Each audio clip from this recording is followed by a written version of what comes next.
Carlos Sr. glanced around the gymnasium, then leaned closer to speak in a voice that wouldn't carry to nearby displays. "That man from the power company, the one who was asking you all those questions, David Chen. I've seen him before." The revelation sent a chill through Emma's chest. "Where?" "At the county commissioners' meeting last month. He was there representing Midwest Energy Consortium, arguing against a proposal to provide grants for renewable energy projects on family farms. He said such projects would destabilize the electrical grid and create safety hazards for rural communities." Emma felt pieces of a larger puzzle clicking into place. Chen's presence at the science fair wasn't coincidental. He was here specifically to identify and neutralize any innovations that might threaten his company's monopoly on rural electricity supply. Her project hadn't just caught his attention. It had triggered an active response from the very organization that was strangling her family's farm. "There's more," Carlos Sr. continued. "After the meeting, I heard him talking to Commissioner Bradley about emerging threats to grid stability.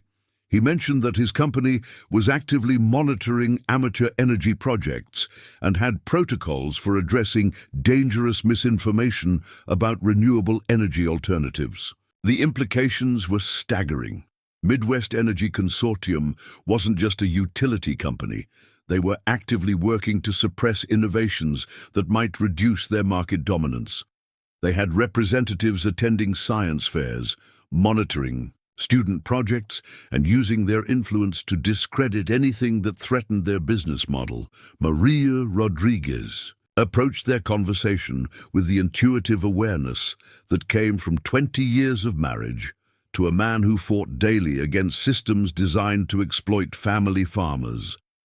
She had overheard enough to understand that Emma's science project had somehow attracted hostile attention from powerful interests. "What are we dealing with here?" she asked, her voice carrying the steely determination that had helped her family survive decades of agricultural uncertainty. Emma quickly explained. David Chen's systematic attempt to undermine her project during the judging process. She described his subtle but persistent questioning, his implications that her work was unsafe or unreliable, and his effect on the other judges who had initially shown genuine interest in her innovation. "They're trying to kill it before it can grow," Maria observed, with the clarity of someone who had watched corporate interests destroy countless small businesses in their rural community. "If your design really works as well as you say it does, it represents a threat to their entire business model." The conversation was interrupted by the sound of Dr. Patricia Williamson approaching their display.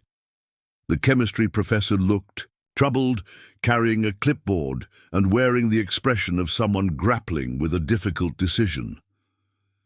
"Emma," she said, her voice carefully neutral, "I wanted to speak with you privately about your project. Would you mind stepping away from your display for a moment?" Emma's parents exchanged worried glances, but nodded their encouragement. She followed Dr. Williamson to a quieter corner of the gymnasium, near the trophy display that chronicled decades of Millfield High School academic achievements. "Your work is impressive," Dr. Williamson began, then paused as if choosing her words carefully. "The technical innovation is remarkable, especially for a high school student. Your understanding of photovoltaic principles is sophisticated, and your engineering solutions are creative and practical." Emma felt a flutter of hope, but Dr. Williamson's tone suggested there was more coming. "However," the professor continued, "Mr. Chen has raised some legitimate concerns about the broader implications of your project. Questions about regulatory compliance, safety certifications, and the responsibility we have to ensure that student work doesn't inadvertently promote activities that could be dangerous or legally problematic." The careful phrasing couldn't disguise what was happening. Chen had succeeded in introducing enough doubt and fear to make the judges reluctant to recognize Emma's achievement, regardless of its technical merits. "Dr. Williamson," Emma said, struggling to keep her voice respectful despite her growing anger. What specific safety concerns did Mr. Chen identify?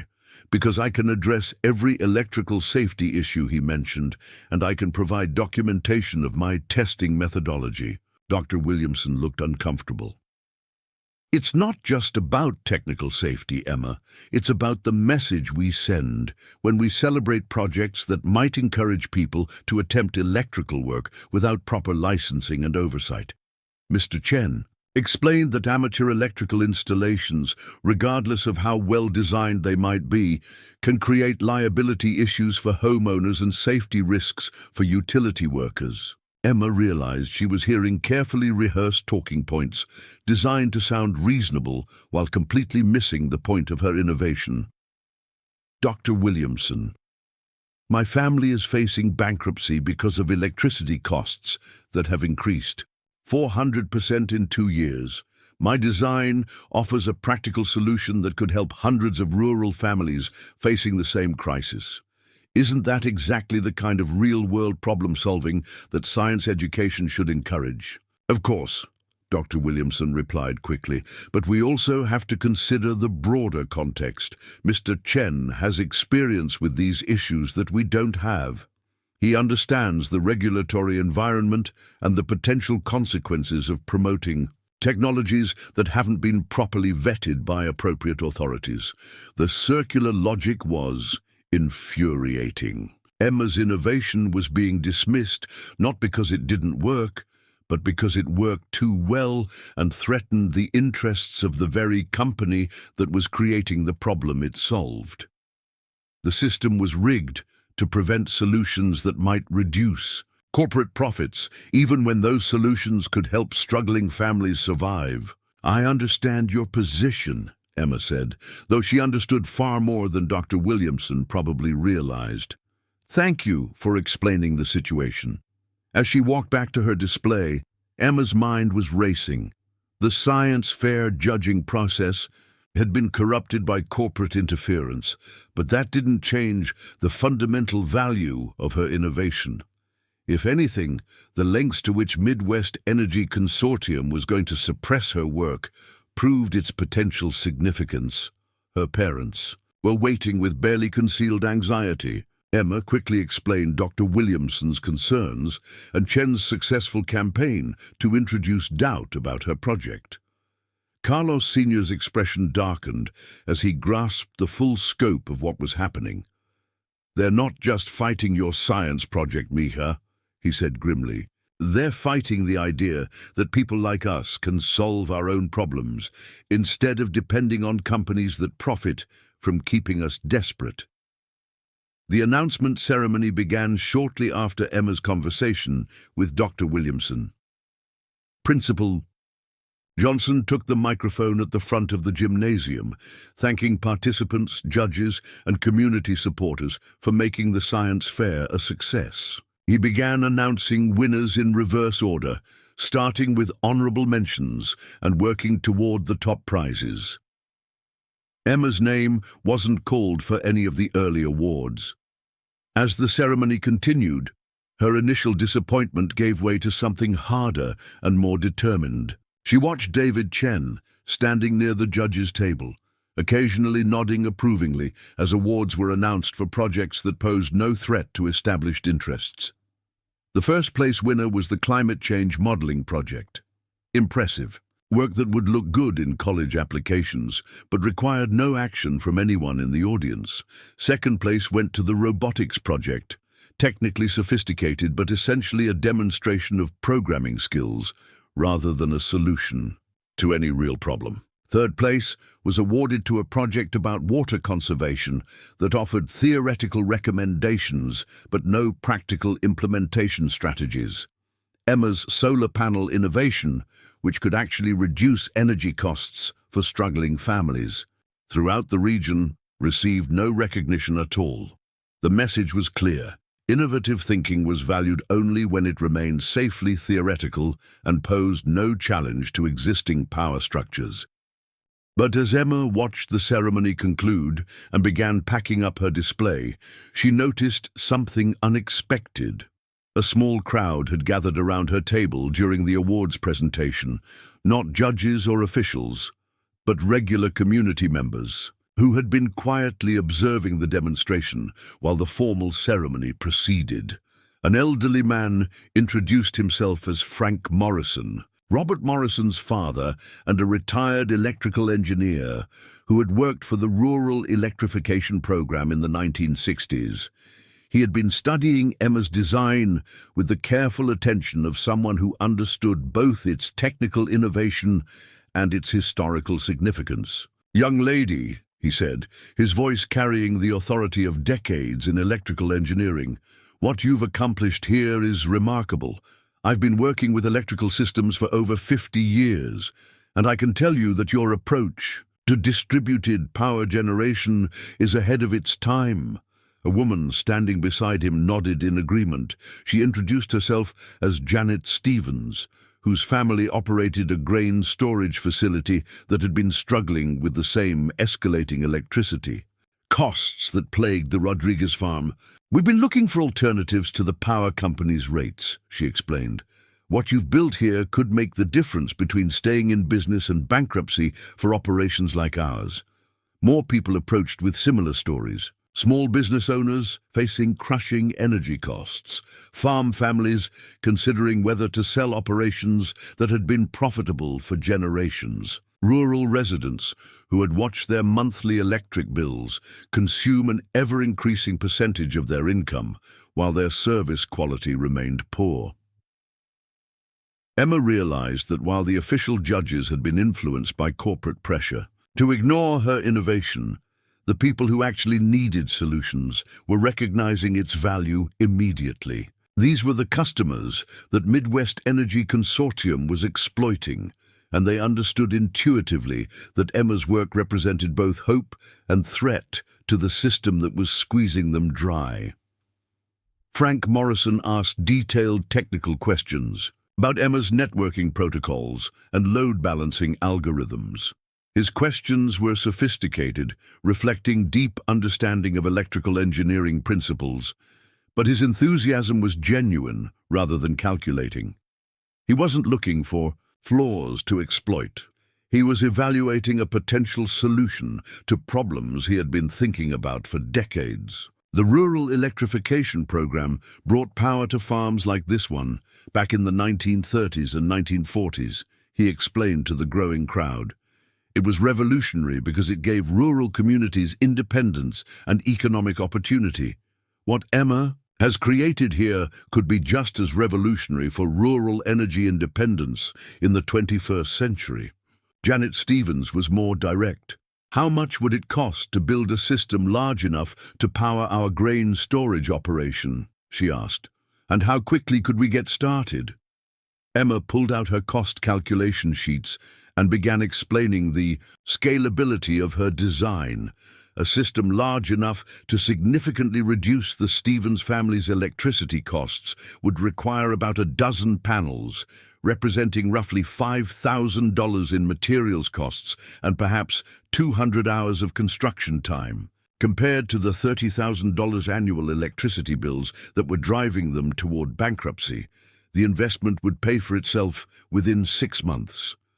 Other community members gathered closer, asking questions about their own potential applications. The crowd around Emma's display grew larger than any of the award-winning projects had attracted.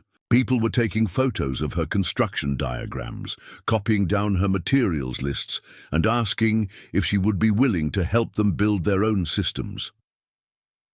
David Chen noticed the growing interest in Emma's project and approached the crowd with obvious concern. Emma watched him move through the group, quietly speaking to individuals and apparently trying to discourage their enthusiasm.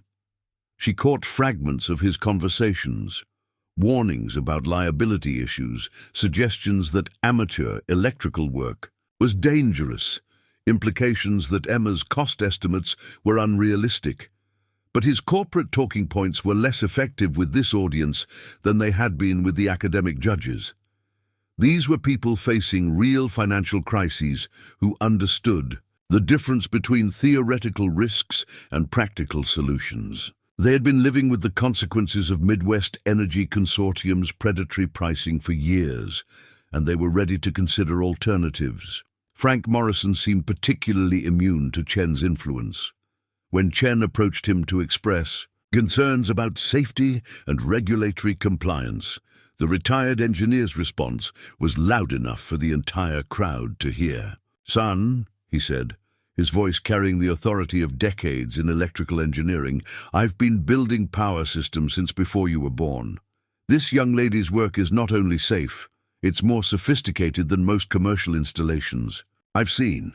If you're worried about safety, maybe you should focus on the utility poles that are falling down throughout this county, because your company won't invest in proper maintenance."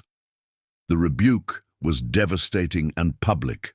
Several people in the crowd murmured agreement, and Emma could see Chen's careful composure beginning to crack. His strategy of subtle undermining wasn't working with an audience that had personal experience with his company's failures, but Chen's next move caught Emma completely off guard. Instead of continuing to argue technical points, he shifted to what appeared to be a more conciliatory approach. "I think there may be some misunderstanding here," he said, his tone becoming more friendly and professional. "Midwest Energy Consortium absolutely supports innovation in renewable energy. In fact, we have programs designed to work with promising young inventors like Emma to ensure that their innovations can be developed safely and effectively." Emma felt a chill of recognition. This was a trap disguised as an opportunity. "We'd be very interested in discussing Emma's work further," Chen continued, producing a business card. "Our company has resources for research and development that could help turn her prototype into something that could really make a difference. We should set up a meeting to explore possibilities for collaboration." The offer sounded reasonable to most of the crowd, but Emma understood exactly what Chen was proposing. Midwest Energy Consortium wanted to acquire her innovation, not to develop it, but to bury it. They would offer her a modest payment for her patent rights, then ensure that her design never reached the market in any form that could threaten their business model. It was a classic corporate strategy for dealing with disruptive innovations: buy them out and lock them away. Emma had read about countless examples of revolutionary technologies that had disappeared after being acquired by companies that profited from maintaining the status quo. But as she looked at the faces of the community members who had gathered around her display, Emma realized that Chen had made a critical miscalculation. By publicly acknowledging the value of her work and expressing corporate interest in acquiring it, he had just validated everything she had been trying to prove about the significance of her innovation. The real contest was about to begin, and Emma Rodriguez was ready to fight for more than just a science fair ribbon. She was fighting for the future of rural energy independence, and she had no intention of selling out to the very company that was strangling her community. Emma stared at David Chen's business card, feeling the weight of every community member's expectation pressing down on her shoulders. The white cardstock, with its embossed corporate logo, represented everything she had been fighting against. The system that kept rural families dependent on overpriced electricity, while corporate executives profited from their desperation. "Thank you for the offer, Mr. Chen," she said carefully, her voice carrying just enough politeness to avoid seeming confrontational in front of the crowd. "I'll certainly consider it." But even as she spoke the diplomatic words, Emma's mind was racing through the implications of what had just happened. Chen's public acknowledgement of her work's value had fundamentally changed the dynamics of their confrontation. He could no longer dismiss her innovation as amateur tinkering. He had just admitted that it was significant enough to warrant corporate acquisition. Frank Morrison stepped closer to Emma, his experienced engineer's intuition apparently sensing the undercurrents of the conversation. "Emma," he said quietly, "before you have any meetings with corporate representatives, you might want to talk to someone who can help you understand your options. I know a patent attorney in Lincoln who specializes in helping inventors protect their intellectual property. Chen's expression tightened almost imperceptibly at the mention of patent protection, confirming Emma's suspicions about his true intentions. If Midwest Energy Consortium was interested in her work, it wasn't because they wanted to bring revolutionary solar technology to market. It was because they wanted to prevent anyone else from doing so. That's an excellent suggestion, Janet, Stevens added, her business owner's instincts clearly aligned with Frank's advice. Young inventors often don't realize the value of what they've created until it's too late to protect their interests. Emma nodded gratefully, understanding that these community members were trying to shield her from corporate manipulation. Their support meant more than any science fair award could have, because it represented validation from the people who actually needed solutions to real problems. As the crowd around her display began to disperse, Emma noticed her parents approaching, with expressions that mixed pride and concern. They had been watching the interactions with Chen and the community response to her work, clearly recognizing that their daughter had stumbled into something much larger than a high school science project. "Mija," Carlos Sr. said once they had some privacy, "we need to talk about what just happened here. That man from the power company, he's not trying to help you. He's trying to protect his company's business by making sure your invention never reaches other families who need it." Emma felt a surge of gratitude for her father's plain-spoken wisdom. While the academic judges had been swayed by Chen's sophisticated arguments about regulatory compliance and safety concerns, Carlos Sr. understood the situation with the clarity that came from decades of fighting corporate interests that profited from keeping small farmers struggling. "I know, Papa," she replied, "but I also know that we can't let them buy my work just to bury it. Too many families are facing the same problems we are."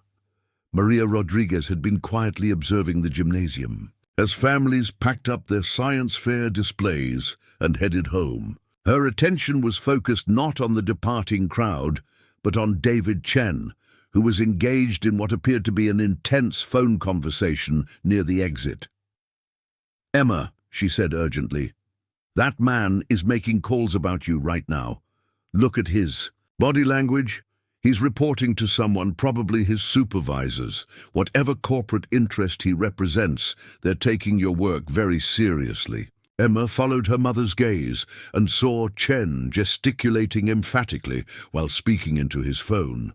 Even from across the gymnasium, his agitation was obvious. He was no longer the composed corporate representative who had subtly undermined her project during judging. He was someone facing a crisis that required immediate action.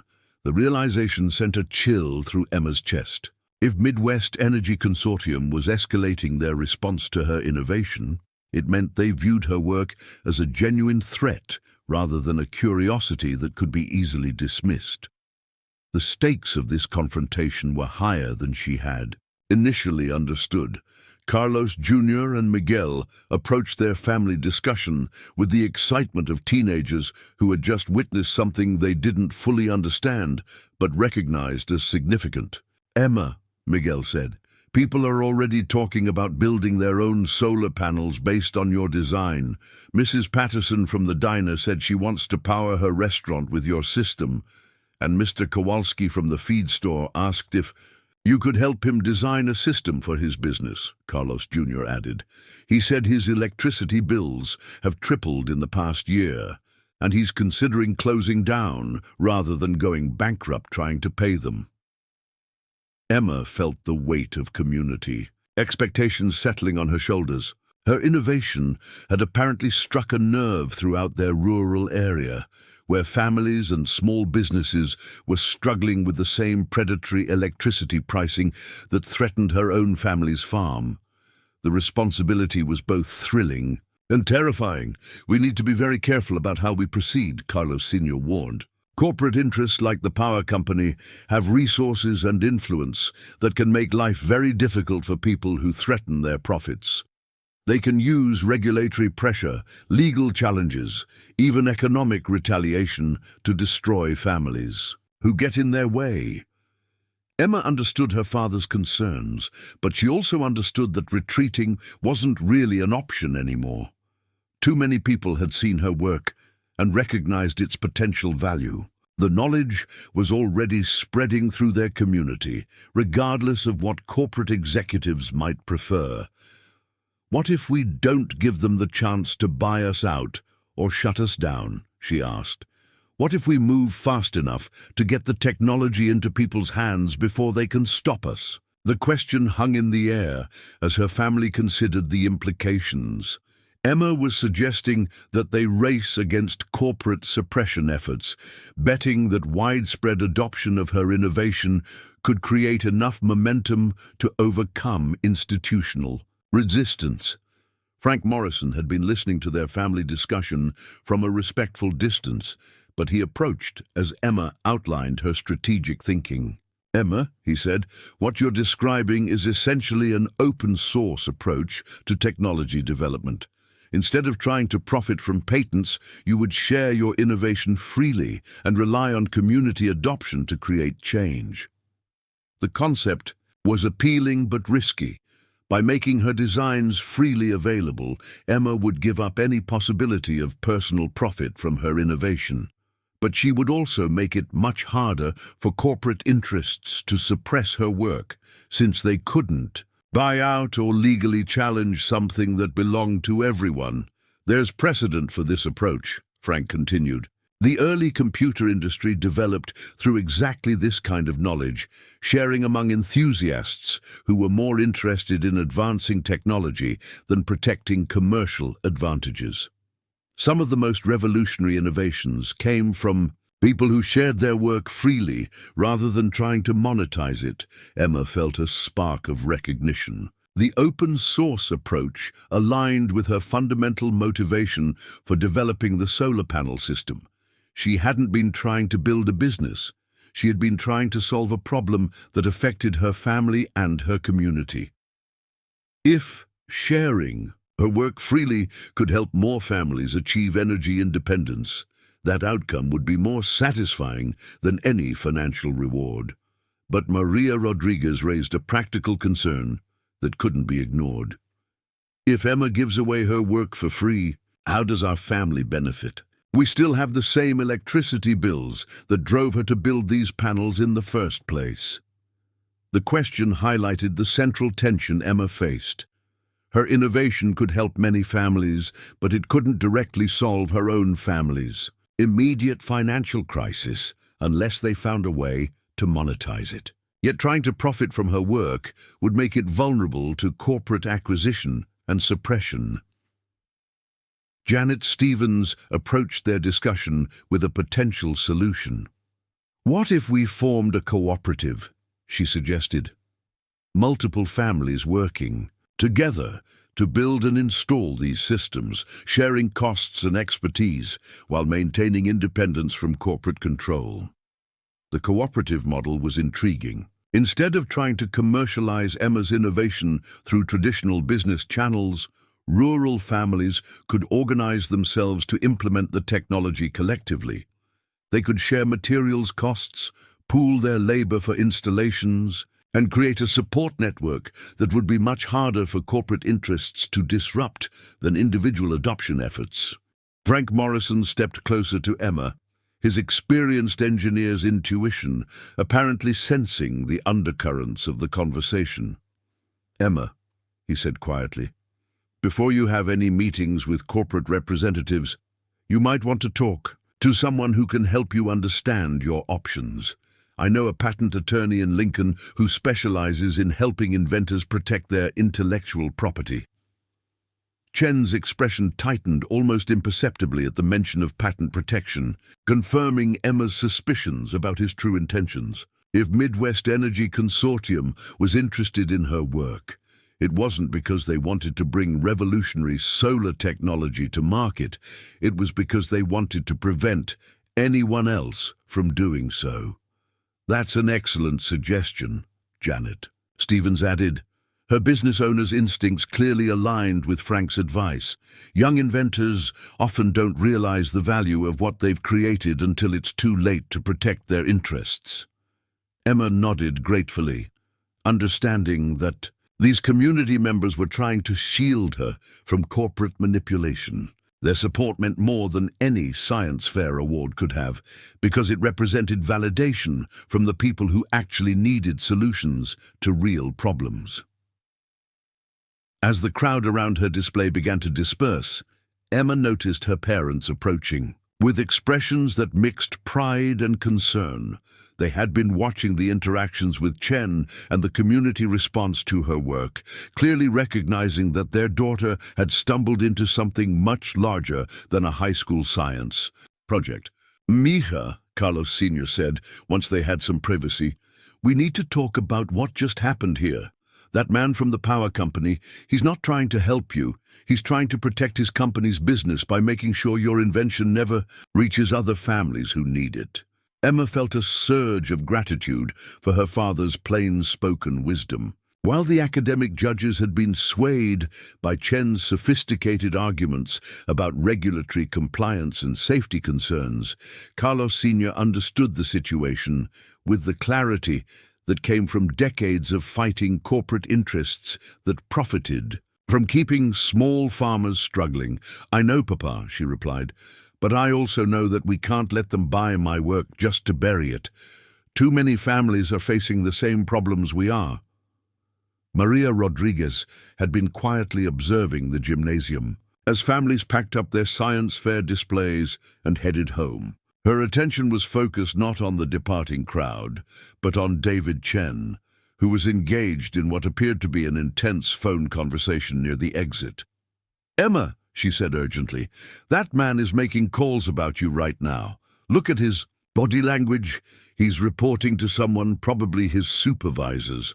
Whatever corporate interest he represents, they're taking your work very seriously." Emma followed her mother's gaze and saw Chen gesticulating emphatically while speaking into his phone. Even from across the gymnasium, his agitation was obvious. He was no longer the composed corporate representative who had subtly undermined her project during judging. He was someone facing a crisis that required immediate action. The realization sent a chill through Emma's chest. If Midwest Energy Consortium was escalating their response to her innovation, it meant they viewed her work as a genuine threat rather than a curiosity that could be easily dismissed. The stakes of this confrontation were higher than she had initially understood. Carlos Jr. and Miguel approached their family discussion with the excitement of teenagers who had just witnessed something they didn't fully understand, but recognized as significant. "Emma," Miguel said, "people are already talking about building their own solar panels based on your design. Mrs. Patterson from the diner said she wants to power her restaurant with your system. And Mr. Kowalski from the feed store asked if you could help him design a system for his business." Carlos Jr. added. "He said his electricity bills have tripled in the past year, and he's considering closing down rather than going bankrupt trying to pay them." Emma felt the weight of community, expectations settling on her shoulders. Her innovation had apparently struck a nerve throughout their rural area, where families and small businesses were struggling with the same predatory electricity pricing that threatened her own family's farm. The responsibility was both thrilling and terrifying. "We need to be very careful about how we proceed," Carlos Sr. warned. "Corporate interests like the power company have resources and influence that can make life very difficult for people who threaten their profits. They can use regulatory pressure, legal challenges, even economic retaliation to destroy families who get in their way." Emma understood her father's concerns, but she also understood that retreating wasn't really an option anymore. Too many people had seen her work and recognized its potential value. The knowledge was already spreading through their community, regardless of what corporate executives might prefer. "What if we don't give them the chance to buy us out or shut us down?" she asked. "What if we move fast enough to get the technology into people's hands before they can stop us?" The question hung in the air as her family considered the implications. Emma was suggesting that they race against corporate suppression efforts, betting that widespread adoption of her innovation could create enough momentum to overcome institutional resistance. Frank Morrison had been listening to their family discussion from a respectful distance, but he approached as Emma outlined her strategic thinking. "Emma," he said, "what you're describing is essentially an open-source approach to technology development. Instead of trying to profit from patents, you would share your innovation freely and rely on community adoption to create change." The concept was appealing but risky. By making her designs freely available, Emma would give up any possibility of personal profit from her innovation. But she would also make it much harder for corporate interests to suppress her work, since they couldn't buy out or legally challenge something that belonged to everyone. "There's precedent for this approach," Frank continued. "The early computer industry developed through exactly this kind of knowledge sharing among enthusiasts who were more interested in advancing technology than protecting commercial advantages. Some of the most revolutionary innovations came from people who shared their work freely rather than trying to monetize it." Emma felt a spark of recognition. The open-source approach aligned with her fundamental motivation for developing the solar panel system. She hadn't been trying to build a business. She had been trying to solve a problem that affected her family and her community. If sharing her work freely could help more families achieve energy independence, that outcome would be more satisfying than any financial reward. But Maria Rodriguez raised a practical concern that couldn't be ignored. "If Emma gives away her work for free, how does our family benefit? We still have the same electricity bills that drove her to build these panels in the first place." The question highlighted the central tension Emma faced. Her innovation could help many families, but it couldn't directly solve her own family's immediate financial crisis unless they found a way to monetize it. Yet trying to profit from her work would make it vulnerable to corporate acquisition and suppression. Janet Stevens approached their discussion with a potential solution. "What if we formed a cooperative?" she suggested. "Multiple families working together to build and install these systems, sharing costs and expertise, while maintaining independence from corporate control." The cooperative model was intriguing. Instead of trying to commercialize Emma's innovation through traditional business channels, rural families could organize themselves to implement the technology collectively. They could share materials costs, pool their labor for installations, and create a support network that would be much harder for corporate interests to disrupt than individual adoption efforts. Frank Morrison leaned closer to Emma's family, his voice barely above a whisper. "Those aren't education department officials," he said grimly. "I spent enough time working on government contracts to recognize federal agents when I see them. This situation just became much more serious than any of us anticipated." Emma felt her mouth go dry as the implications washed over her. Her high school science project had somehow attracted the attention of federal authorities, suggesting that the stakes involved were far beyond regional utility politics or educational regulatory compliance. But she couldn't understand what federal interest her solar panel innovation could possibly threaten. The lead agent concluded his conversation with Principal Johnson and approached Emma's group with measured steps. His expression was professionally neutral, but Emma could sense the underlying intensity that came from someone accustomed to dealing with matters of national significance.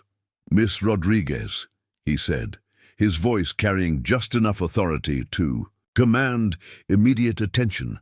"I'm Agent Williams from the Department of Energy's Technology Security Division.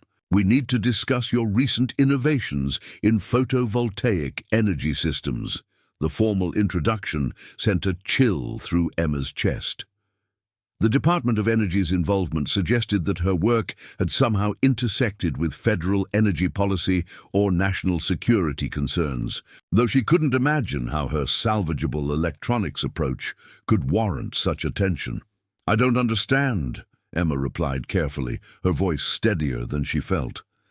My project is just a high school science fair entry about building solar panels from recycled materials. Why would the Department of Energy be interested in that? Agent Williams consulted a tablet device, scrolling through what appeared to be detailed technical specifications. Emma realized, with growing alarm, that someone had been conducting extensive analysis of her work, far beyond anything she had shared publicly at the science fair. Miss Rodriguez, he continued, our technical analysts have reviewed your photovoltaic design and identified several innovations that may have implications for national energy security.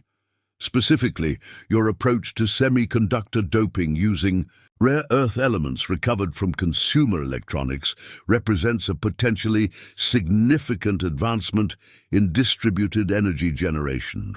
Emma stared at him in shock.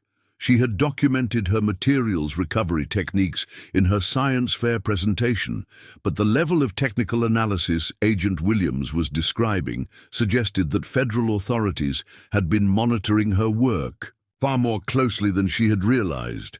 How do you know so much about my technical specifications? She asked, her voice reflecting both curiosity and growing concern about the privacy implications of whatever surveillance had been conducted. Agent Williams's expression remained professionally neutral, but Emma caught a flicker of something that might have been respect for her directness. Miss Rodriguez, when innovations in critical technology areas are identified through public channels, it's standard procedure for appropriate agencies to conduct preliminary assessments of their potential significance. The euphemistic language couldn't disguise what had apparently happened. Federal authorities had been systematically monitoring science fair projects, amateur inventor forums, and other channels where technological innovations might emerge outside traditional research and development institutions. Emma's work had triggered some kind of algorithmic analysis system that flagged it for human review. Carlos Sr. stepped forward with the protective instincts of a father who recognized that his daughter was facing forces beyond her understanding or control. Agent Williams, he said firmly, my daughter is 16 years old, and she built some solar panels in her bedroom to help our family reduce electricity costs. What possible national security implications could that have? Agent Williams turned his attention to Carlos Sr. with the measured respect that federal agents typically showed to concerned parents when their children became involved in matters of official interest. Mr. Rodriguez, your daughter's work demonstrates technical sophistication that extends far beyond typical amateur electronics projects. Her innovations in materials recovery and semiconductor enhancement could have significant applications in both civilian and military energy systems. Emma felt pieces of a larger puzzle beginning to click into place. Her approach to extracting useful materials from discarded electronics hadn't just created an economical way to build solar panels, it had apparently stumbled onto techniques that had broader applications in advanced energy technology. What specific innovations are you referring to? Frank Morrison interjected, his engineering background making him more qualified than anyone else present to understand the technical implications of Agent Williams's assessment.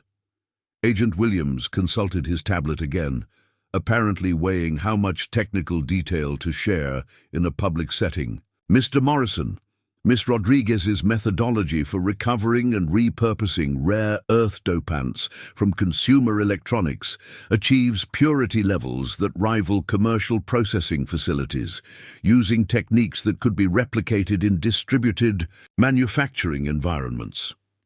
The explanation sent a wave of understanding through Emma's consciousness. She had developed her materials recovery techniques through months of trial and error, focusing entirely on practical results rather than theoretical principles. But apparently, her empirical approach had rediscovered industrial processes that were normally considered proprietary trade secrets of major semiconductor manufacturers. Furthermore, Agent Williams continued. Her approach to networking individual panels into adaptive arrays demonstrates innovations in distributed energy management that could have applications in grid resilience and energy security infrastructure. Emma realized that her work had attracted federal attention, not because it threatened corporate interests, but because it represented potential strategic value for national energy independence. Her innovation wasn't just about helping rural families reduce electricity costs. It apparently offered solutions to larger challenges in energy security and technological competitiveness. But Dr. Hayes seemed less pleased by this revelation than confused and concerned. He approached Agent Williams with the cautious deference that state officials typically showed to federal authorities. But his expression suggested that the DOE involvement was complicating his own regulatory mission. Agent Williams, he said, carefully, the Department of Education has concerns about student projects that might encourage amateur electrical work without appropriate oversight. If Ms. Rodriguez's innovations have national significance, shouldn't they be developed through proper institutional channels rather than high school science fairs? That could work, Frank Morrison agreed. Agricultural cooperatives have a long history of success in rural communities. They allow small producers to achieve economies of scale while maintaining independence from larger corporate interests. Emma felt excitement building as the pieces of a larger strategy began to fall into place. Instead of fighting Midwest Energy Consortium on their terms through regulatory processes and legal challenges that favored established corporate interests, she could bypass their control entirely by empowering communities to implement her technology independently. But their strategic discussion was interrupted by an unexpected development. Principal Johnson approached their group with an expression that mixed embarrassment and concern.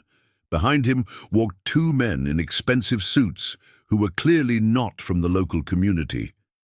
"Emma," Principal Johnson said uncomfortably, "these gentlemen would like to speak with you about your science fair project. They're from the State Department of Education, and they have some questions about regulatory compliance and safety protocols."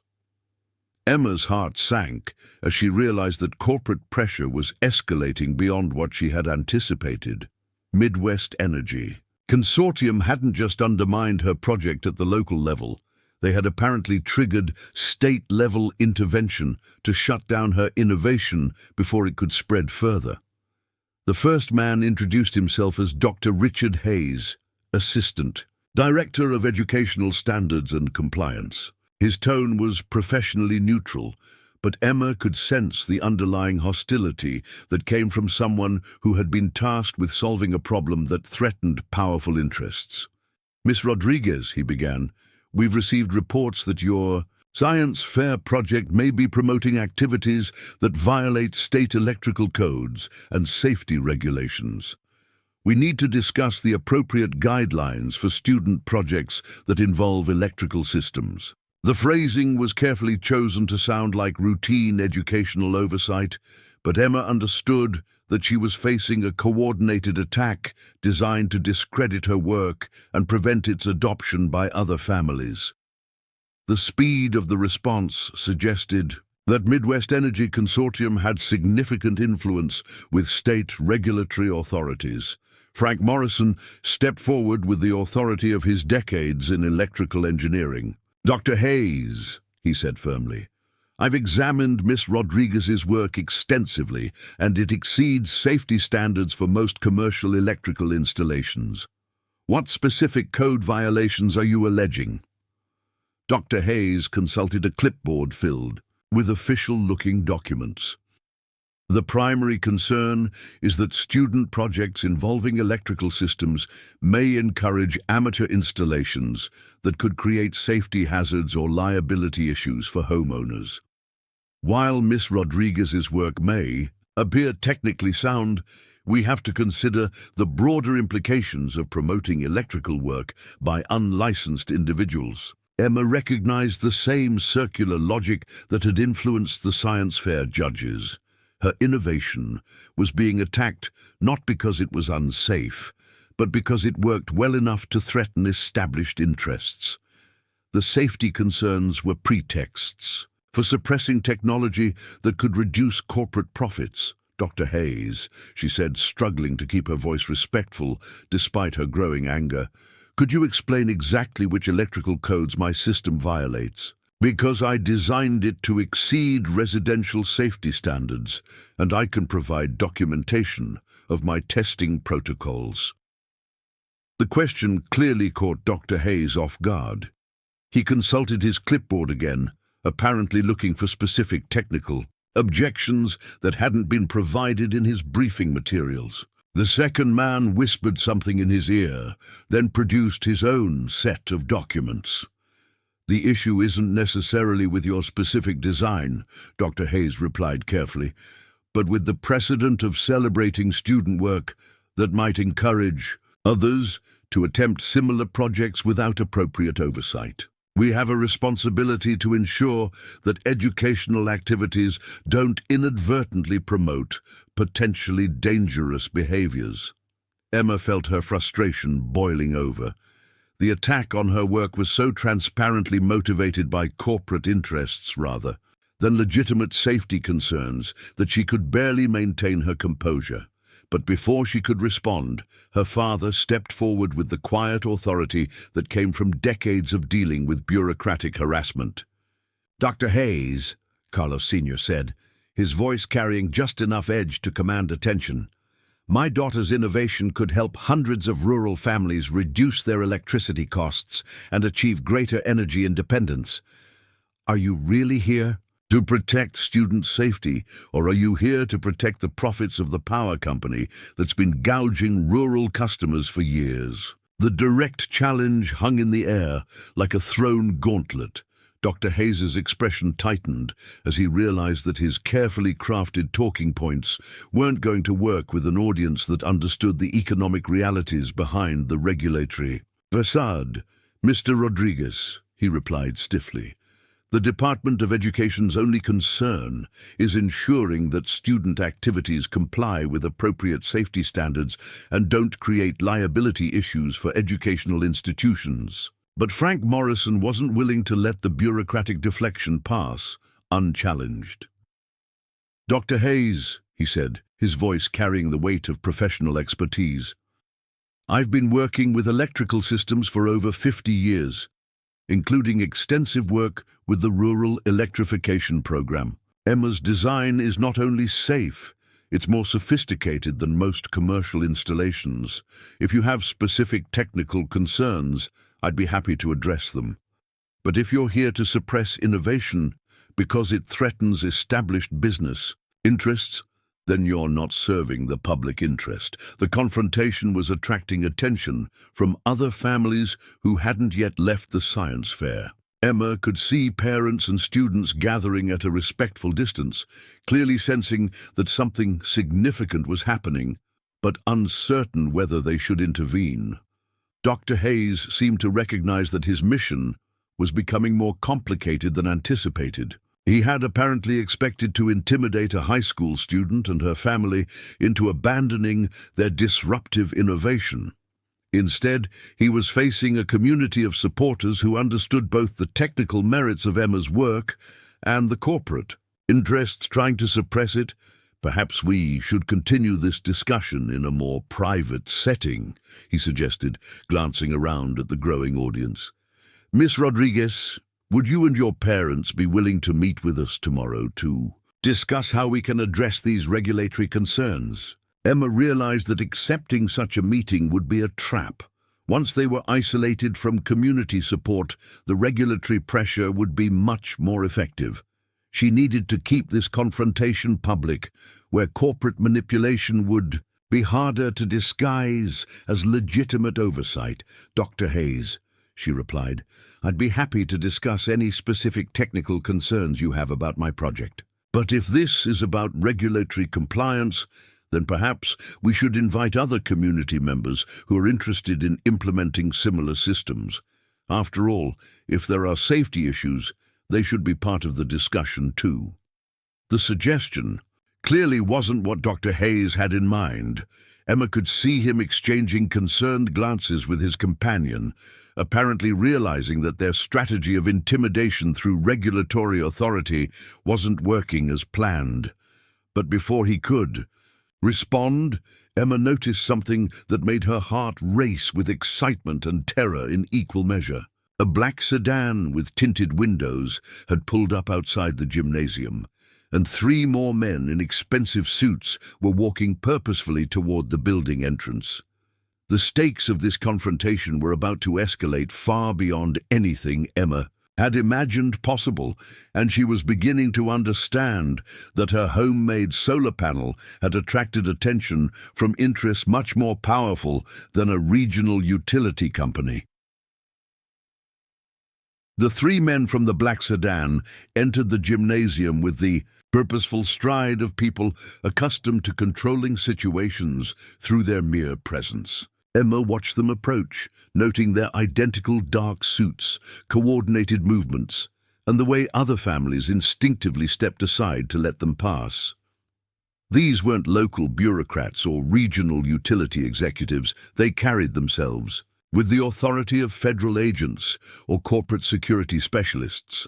The lead man was tall and lean, with prematurely grey hair and the kind of intense focus that suggested military or intelligence background. His companions flanked him in a formation that looked casual but felt deliberately protective, their eyes constantly scanning the gymnasium as if assessing potential threats or escape routes. Principal Johnson interceded before they could reach Emma's group, clearly recognizing that the situation was spiraling beyond anything a high school administrator was equipped to handle. Emma could see him engaged in what appeared to be a tense conversation with the newcomers, his body language suggesting both confusion and growing alarm. Dr. Hayes and his companion seemed equally surprised by the arrival of additional officials. Emma watched them exchange worried glances, apparently realizing that their regulatory intimidation mission had just been complicated by the involvement of authorities they hadn't been expecting. Agent Williams was studying his own device with growing concern, clearly monitoring the spread of Emma's innovation through federal surveillance systems that track technology dissemination in real time. His expression suggested that the viral nature of the content was creating complications for whatever security assessment protocols his agency typically employed for sensitive technologies.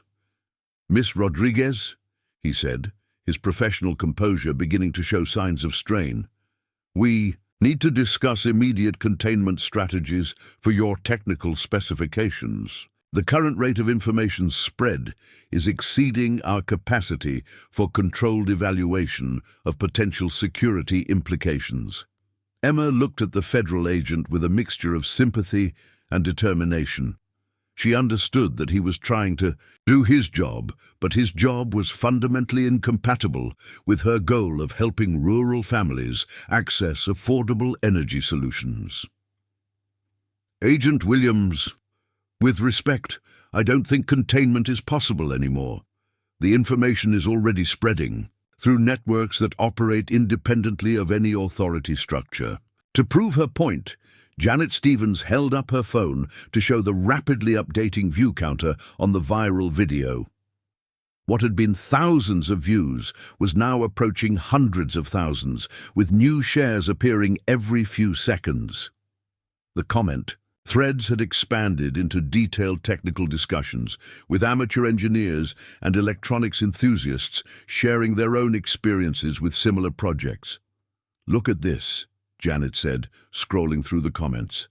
"People from Texas, Montana, Vermont, rural communities all over the country are dealing with the same electricity cost problems we're facing here. They're already starting to organize local groups to build these systems together." Emma leaned over to read some of the comments, feeling a surge of validation as she saw messages from farming families, small business owners, and rural residents who recognized her innovation as a potential solution to their own energy struggles. But mixed in with the expressions of support were more concerning developments that she hadn't anticipated. One comment thread included detailed technical critiques from what appeared to be professional engineers, pointing out potential improvements to her design and suggesting modifications that could increase efficiency or reduce costs. Another thread had devolved into a heated argument about patent rights and intellectual property protections, with some commenters suggesting that Emma should immediately file for patent protection, while others argued that the technology should remain open source. More troubling were the comments that seemed to come from corporate interests trying to discredit her work or steer the conversation in directions that would benefit established energy companies. Emma recognized the same subtle, undermining techniques that David Chen had employed at the science fair, but scaled up and distributed across multiple social media platforms. "Agent Williams," she said, pointing to one particularly obvious example of corporate manipulation.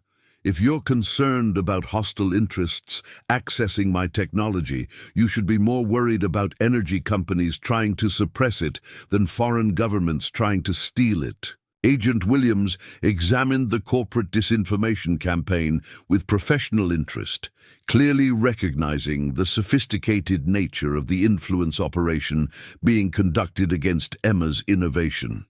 "Miss Rodriguez, you're absolutely correct that corporate suppression represents a more immediate threat to your work than traditional security concerns. However, our agency's mandate requires us to address both categories of risk." Frank Morrison had been quietly observing the social media explosion while listening to the federal agent's concerns about security and containment.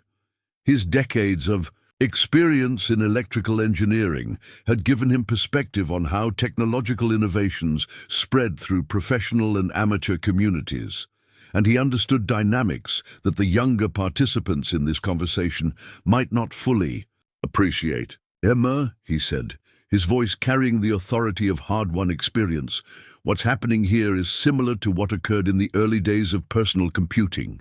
Enthusiasts started sharing technical information faster than established institutions could control or regulate it, and the grassroots adoption eventually became too widespread to suppress." Agent Williams looked at Frank with obvious interest, apparently recognizing that the retired engineer's historical perspective might be relevant to their current situation. "Mr. Morrison, are you suggesting that Miss Rodriguez's innovation is following a similar pattern of distributed technological development?" "Exactly," Frank replied. "The difference is that Emma's work addresses a problem that affects millions of rural families immediately, rather than the more abstract benefits that early computer enthusiasts were pursuing. The motivation for adoption is much stronger, which means the spread will be much faster and harder to control." Emma felt excitement building as she grasped the implications of Frank's analysis. Her innovation wasn't just going viral as an interesting curiosity. It was spreading because it offered practical solutions to urgent problems that affected large numbers of people. The corporate and regulatory resistance she was facing might actually accelerate adoption by highlighting the value of what she had created. But Dr. Hayes, who had been consulting with his own superiors via phone calls throughout the federal intervention, approached their group with an expression that suggested his regulatory concerns were escalating rather than being resolved by the DOE involvement. "Agent Williams," he said formally, "the State Department of Education has received instructions from the Governor's office to temporarily suspend all student activities related to electrical systems pending a comprehensive safety review. This directive specifically includes Miss Rodriguez's solar panel project." The bureaucratic escalation sent a chill through Emma's stomach. Political authorities were apparently joining the effort to suppress her innovation, using educational safety regulations as a pretext for broader technological censorship. The coordination between state political leadership and utility company interests was becoming increasingly obvious. Agent Williams's response was diplomatically phrased, but unmistakably hostile to the state intervention. Dr. Hayes, Federal Technology. Security assessments take precedence over state educational regulations when innovations of potential national significance are involved. Ms. Rodriguez's work cannot be suspended based on state-level safety concerns while it remains under federal evaluation. Emma watched the bureaucratic confrontation with fascination and growing understanding of the political forces her innovation had unleashed. Her high school science project had somehow become a battleground between federal and state authorities, with corporate interests working behind the scenes to influence both levels of government. But the viral spread of her work was creating momentum. The bureaucratic interference might not be able to stop. Janet Stevens was monitoring multiple social media platforms simultaneously, providing real-time updates on the grassroots response to Emma's innovation that was developing independently of official channels. "Emma, you need to see this," Janet said excitedly. "There's already a Reddit community called Emma's Solar, with over 50,000 members. They're sharing construction photos, troubleshooting problems, and organizing local meetups to build these systems together." Emma stared at Janet's phone screen, scrolling through dozens of posts from people who had already started building their own versions of her solar panels. Some were clearly experienced electronics enthusiasts who had improved on her design, while others were complete beginners asking for basic guidance on component identification and safety procedures. The grassroots engineering community that was spontaneously forming around her work was both thrilling and terrifying. Emma realized that she had inadvertently created something much larger than a science fair project. She had sparked a distributed innovation movement that was beyond anyone's ability to control or direct. "Look at this post," Janet continued, pointing to a detailed construction guide that someone in Colorado had created based on Emma's original specifications. "This guy built a system that powers his entire workshop, and he's sharing step-by-step instructions with photos and cost breakdowns." Emma studied the construction guide with professional interest, noting that the Colorado builder had made several improvements to her design that increased both efficiency and reliability. The open-source development model was already producing innovations that surpassed her original work, validating Frank Morrison's comparison to early personal computer development.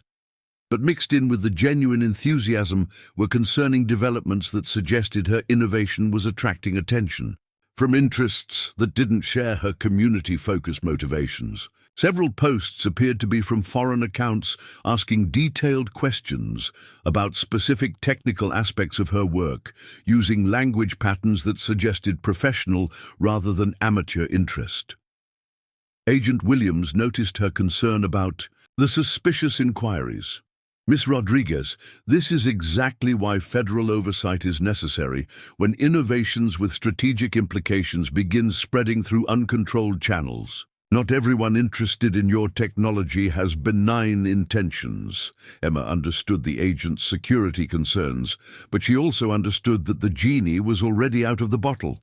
Her innovation was spreading too rapidly and through too many channels for any authority structure to monitor or control effectively. The choice was between trying to suppress something that was already beyond containment or finding ways to support beneficial applications while addressing legitimate security risks. Before she could respond to Agent Williams's concerns, her phone rang with a call from a number she didn't recognize. Emma hesitated to answer, given the media attention her work was receiving, but the caller ID showed a Nebraska area code that suggested it might be someone from her local community. Emma Rodriguez. The voice on the other end was professional, but warm, carrying the slight accent that suggested Midwestern agricultural background. "This is Rebecca Martinez from Nebraska Rural Electric Cooperative. I've seen the video of your solar panel demonstration, and I'd like to discuss some potentially significant opportunities for collaboration." Emma felt her pulse quicken as she realized that her innovation was attracting attention from legitimate energy industry professionals, not just federal agents and corporate suppression efforts. Nebraska Rural Electric Cooperative was one of the largest rural utility organizations in the region, serving thousands of farming families who faced the same electricity cost problems that had motivated her original project. "Ms. Martinez," Emma replied carefully, aware that Agent Williams and the others were listening to her side of the conversation. "I'm interested in hearing about potential collaboration, but I should mention that my work is currently under evaluation by federal authorities." "I'm aware of the federal interest," Ms. Martinez replied, her tone suggesting that she had already been briefed on the broader implications of Emma's innovation. "That's actually one of the reasons I'm calling.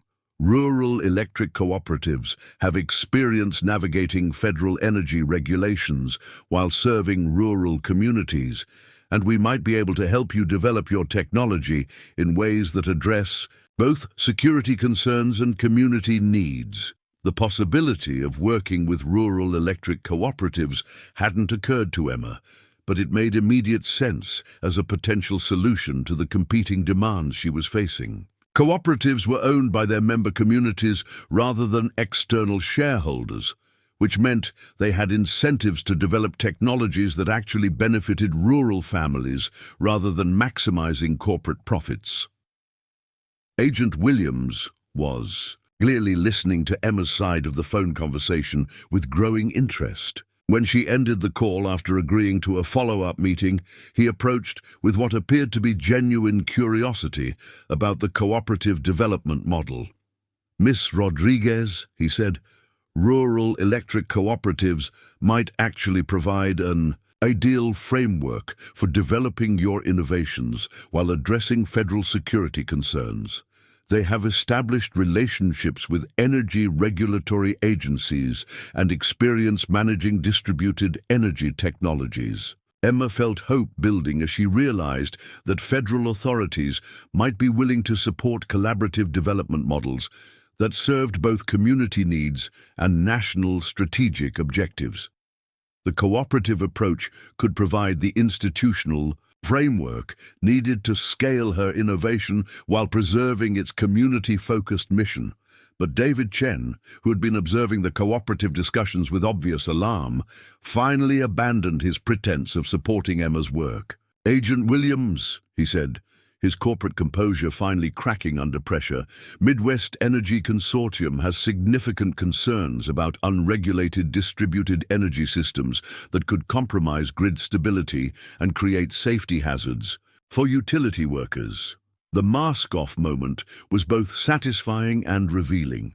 Chen was no longer pretending to support innovation or student achievement. He was openly advocating for corporate interests that profited from maintaining expensive, centralized energy systems that kept rural families dependent and struggling. Agent Williams's response was politely dismissive. "Mr. Chen, federal technology security assessments are based on strategic national interests rather than private sector business model preferences. Ms. Rodriguez's innovation will be evaluated based on its potential contributions to energy independence and technological competitiveness." Emma watched Chen's strategy completely collapse as federal authorities made clear that corporate pressure tactics wouldn't influence their evaluation of her work. The systematic suppression campaign that had begun with science-fair judging manipulation was being dismantled by forces that operated at higher levels of authority than regional utility companies could reach. But the viral spread of her innovation was creating momentum that transcended any individual authority structure, corporate or governmental. As Emma watched the real-time social media activity continue to explode across multiple platforms, she realized that her work had become part of something much larger than any single technology or policy decision. She had inadvertently sparked a grassroots movement for rural energy independence that was spreading faster than anyone could track, let alone control. The question was no longer whether her innovation would be suppressed or contained. It was whether she could help guide its development in directions that served the communities that needed it most. The viral phenomenon was just beginning, and Emma was about to discover that managing sudden technological fame was far more complex than building revolutionary solar panels in her bedroom. The gymnasium had transformed into an impromptu command center as Emma's viral fame continued to explode across every digital platform imaginable. Her phone battery had died twice from the constant stream of notifications, and Janet Stevens was now managing 3 different devices to monitor the social media phenomenon that was spiraling far beyond anyone's capacity to track comprehensively. Within 6 hours of the original video posting, Emma's solar panel innovation had generated over 2 million views across various platforms, spawned hundreds of copycat construction projects, and triggered policy discussions in state legislatures across the rural American heartland. The hashtag #EmmaSolar was trending nationally alongside discussions of energy independence, corporate monopolies, and grassroots technological innovation. But the most significant development wasn't the social media metrics. It was the economic disruption that was already beginning to manifest in real-world markets. Janet had discovered that stock prices for major utility companies had started declining as investors recognized the potential threat that widespread adoption of Emma's technology could pose to centralized energy business models. "Emma, look at this," Janet said, showing her screen filled with financial news alerts. Midwest Energy Consortium's stock price has dropped 12% since this morning. Other utility companies are seeing similar declines. Wall Street is starting to understand the implications of what you've created. Agent Williams examined the financial market activity with obvious concern, clearly recognizing that Emma's innovation had moved beyond technological curiosity into the realm of economic disruption that could affect national energy infrastructure and corporate stability. His agency's technology security mandate was apparently expanding to include economic impact assessment. Agent Williams's response was diplomatically phrased but unmistakably dismissive. "Dr. Hayes, the Department of Energy's primary concern is ensuring that promising innovations in critical technology areas receive appropriate evaluation and development. Support. Educational regulatory compliance is obviously important, but it shouldn't prevent recognition of genuinely significant technical achievements." Emma watched the bureaucratic tension with fascination and growing hope. The federal agents weren't here to suppress her work. They were here to protect it from exactly the kind of institutional interference that Dr. Hayes represented. Her innovation had become valuable enough to warrant official protection from regulatory harassment. But David Chen, who had been observing the federal intervention with obvious alarm, finally found his voice. "Agent Williams," he said, his corporate composure barely concealing his desperation, "Midwest Energy Consortium has already entered into preliminary discussions with Ms. Rodriguez about collaborative development of her innovations. We have established relationships with federal agencies for energy technology development, and we'd be happy to facilitate appropriate institutional oversight of this project." The corporate attempt to co-opt federal protection of Emma's work was transparent and pathetic, but it also revealed the true scope of the interests aligned against her innovation. Chen was essentially arguing that his company should be allowed to control her technology because they had better connections with federal bureaucracy. Agent Williams's response was politely devastating. "Mr. Chen, the Department of Energy's Technology Security Division operates independently of private sector partnerships when evaluating innovations that may have national strategic value. Ms. Rodriguez's work will be assessed based on its technical merits and strategic significance, not on corporate relationship considerations." Emma felt a surge of vindication as she watched Chen's carefully constructed strategy crumble. His company's influence with state and local officials meant nothing when federal authorities recognized the strategic value of her innovation. The corporate suppression campaign had not only failed, it had backfired by drawing attention to work that might otherwise have remained a regional curiosity. But Agent Williams's next statement introduced complications that Emma hadn't anticipated. "Miss Rodriguez, given the potential strategic significance of your innovations, we need to discuss appropriate protocols for continuing your research, while ensuring that sensitive techniques don't become available to hostile interests." The implication was clear. Federal protection of her work might come with restrictions on how freely she could share her innovations with the community members who needed them most. Emma realized that she was facing a different kind of control than corporate suppression, but control nonetheless. "Agent Williams," she said carefully, "my goal was to help rural families reduce their energy costs and achieve greater independence from utility companies that are exploiting them. If my work has broader applications, that's interesting, but I don't want those applications to prevent people from benefiting from the basic innovations." Agent Williams studied Emma with what appeared to be genuine respect for her priorities and clarity of purpose. "Miss Rodriguez, we understand your community-focused objectives, and we have no interest in preventing beneficial applications of your work. However, some of your technical innovations may require careful handling to prevent misuse by actors who don't share your constructive intentions." Emma felt the weight of unintended consequences settling on her shoulders.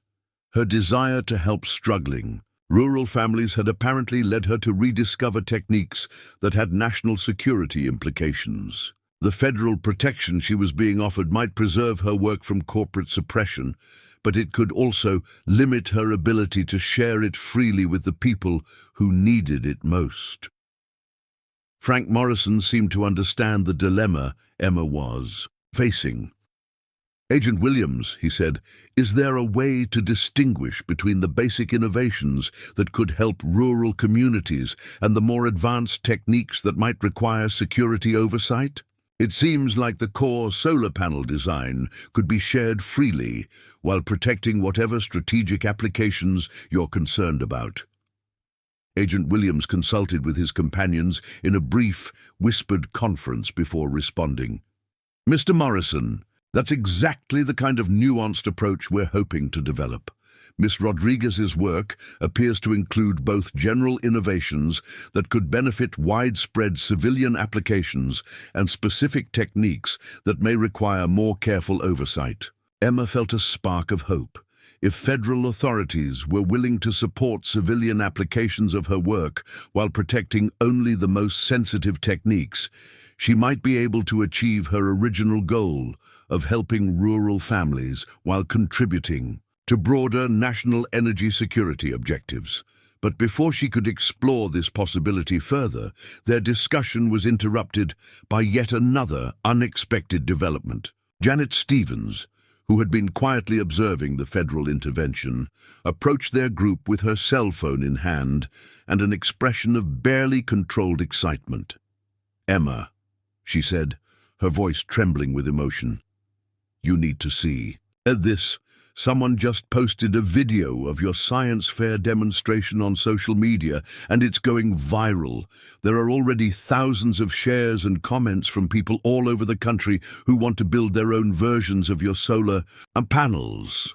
Emma stared at the phone screen, watching a shaky but clear video of her explaining her solar panel design to science fair visitors. The caption read, "16-year-old farm girl builds revolutionary solar panels from junk electronics.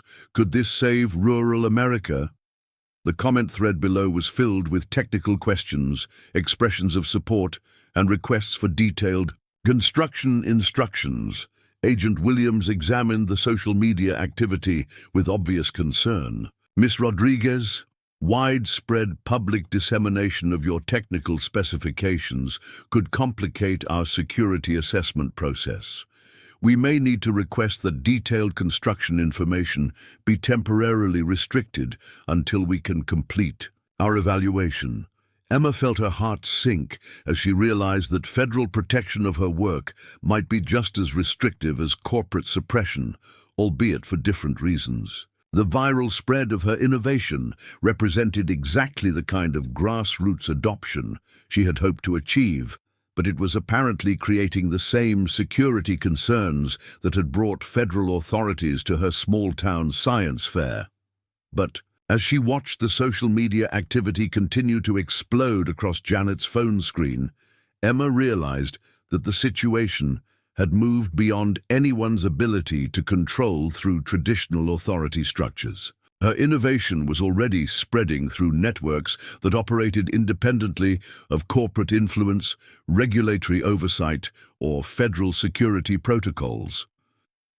The real question was whether she could navigate the competing interests now focused on her work while preserving her original goal of helping rural families achieve energy independence. The stakes had escalated far beyond anything she had imagined when she first started salvaging electronics in her attic bedroom, but the fundamental problem remained the same. People needed affordable energy, and she had developed a practical solution. The viral video had changed everything, and Emma was about to discover that going viral with a revolutionary technology was both more powerful and more dangerous than she had ever imagined possible. The viral video had been live for less than 3 hours, but Emma's phone was already buzzing with notifications faster than she could read them. Text messages from classmates, missed calls from numbers she didn't recognize, and social media alerts that seemed to multiply exponentially with each passing minute. What had started as a local science fair demonstration was rapidly becoming a national phenomenon that neither she nor anyone else seemed capable of controlling. "Miss Rodriguez," he said, his tone reflecting the gravity of rapidly escalating stakes, "the market response to your innovation suggests that we're dealing with potential systemic effects on energy sector stability. This level of economic disruption may require coordination with additional federal agencies beyond the Department of Energy." Emma felt simultaneously thrilled and terrified by the realization that her bedroom electronics project was causing actual economic damage to the corporate interests that had been exploiting rural families for years. The stock price declines represented real financial consequences for companies that profited from keeping energy expensive and alternatives unavailable. But Frank Morrison was studying the market activity with the analytical eye of someone who had witnessed previous cycles of technological disruption in American industry. His expression suggested both satisfaction at seeing corporate monopolies threatened and concern about the potential consequences of rapid economic change. "Emma," he said thoughtfully, "what you're seeing here is similar to what happened when personal computers disrupted the mainframe industry, or when digital photography destroyed the film business. Established companies that built their profits on controlling access to essential technologies suddenly face competition from distributed alternatives they can't suppress." Agent Williams looked at Frank with obvious interest in his historical perspective on technological disruption patterns. "Mr. Morrison, based on your experience with previous technology transitions, what kind of corporate responses should we expect as utility companies recognize the threat to their business models?" Frank's answer sent a chill through the assembled group. Agent Williams, when established industries face existential threats from disruptive technologies, they typically escalate their resistance efforts dramatically. Legal challenges, regulatory capture, political pressure campaigns, and sometimes even more aggressive tactics designed to destroy the credibility and viability of the threatening innovation. As if summoned by Frank's warning about escalating corporate resistance, David Chen approached their group with his phone pressed to his ear, engaged in what appeared to be an increasingly frantic conversation with his corporate superiors. Emma could hear fragments of his side of the conversation, references to immediate action, containment strategies, and coordinated industry response. When Chen ended his call, his expression had hardened into something far more hostile than the subtle undermining he had employed earlier. The mask of polite corporate concern was completely gone, replaced by the calculating ruthlessness of someone whose livelihood was directly threatened by Emma's innovation. "Agent Williams," he said, his voice carrying newfound authority that suggested he was no longer operating as a regional utility representative, but as part of a larger industry coordination effort. "I need to inform you that Midwest Energy Consortium is now part of a joint utility industry task force addressing the security and regulatory implications of uncontrolled distributed energy technologies." The language was carefully chosen to sound like legitimate security cooperation, but Emma recognized it as corporate interests attempting to co-opt federal authority for their own suppression purposes. Chen was essentially claiming that utility companies were now partners with federal agencies in evaluating her technology, which would give them influence over whatever restrictions might be imposed. Agent Williams's response was diplomatically neutral but clearly skeptical of Chen's claims. About industry federal cooperation, "Mr. Chen, the Department of Energy maintains independent assessment protocols for emerging technologies. While we coordinate with relevant industry stakeholders, our evaluation processes are not subject to private sector oversight or direction." But Chen's next statement revealed the true scope of the corporate escalation that Emma's viral fame had triggered.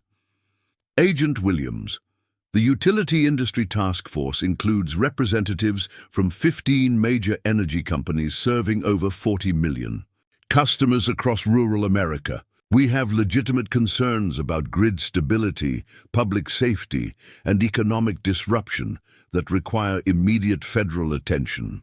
Emma realized that her innovation had provoked a coordinated response from the entire utility industry, not just the regional company that had been exploiting her local community.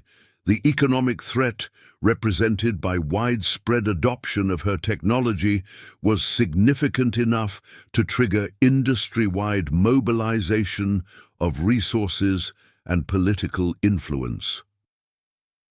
The implications were both validating and terrifying. Emma's work was apparently significant enough to threaten corporate interests worth billions of dollars, but those same interests now had strong incentives to destroy her innovation and her credibility by any means necessary.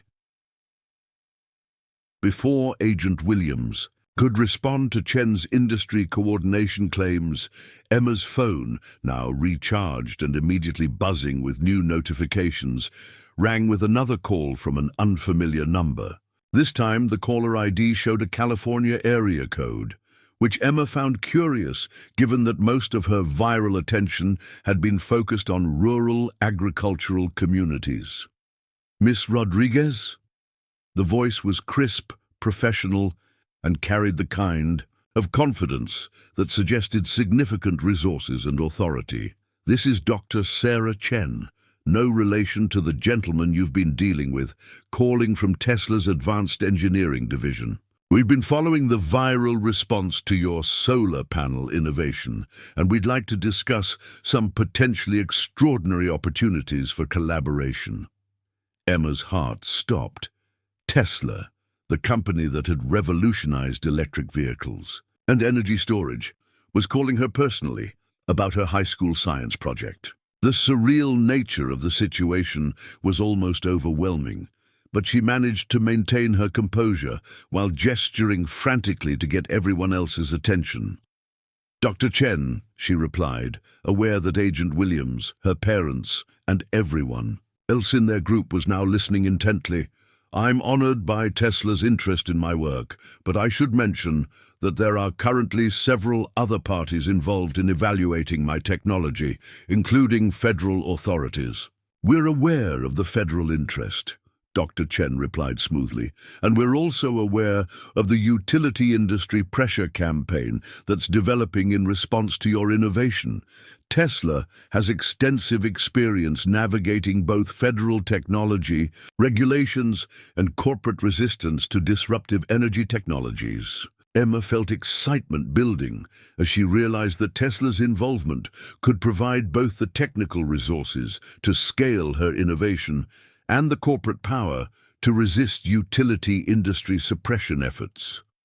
Tesla had successfully challenged established automotive and energy industries before, and they had both the expertise and the motivation to support technologies that threatened traditional utility business models. Miss Rodriguez, Dr. Chen continued, I'd like to arrange for you to speak directly with our Chief Technology Officer about the potential for integrating your innovations into Tesla's distributed energy platform. We believe your work could contribute significantly to our mission of accelerating sustainable energy adoption. The conversation was interrupted by David Chen, who had been eavesdropping on Emma's phone call with obvious alarm. His expression suggested that Tesla's involvement represented his worst-case scenario, a powerful corporate ally that could not only resist utility industry pressure, but actively accelerate the adoption of Emma's technology. Miss Rodriguez, he said urgently, before you commit to discussions with any particular company, you should understand that utility industry representatives are prepared to offer extremely competitive terms for licensing your innovations through established energy industry channels.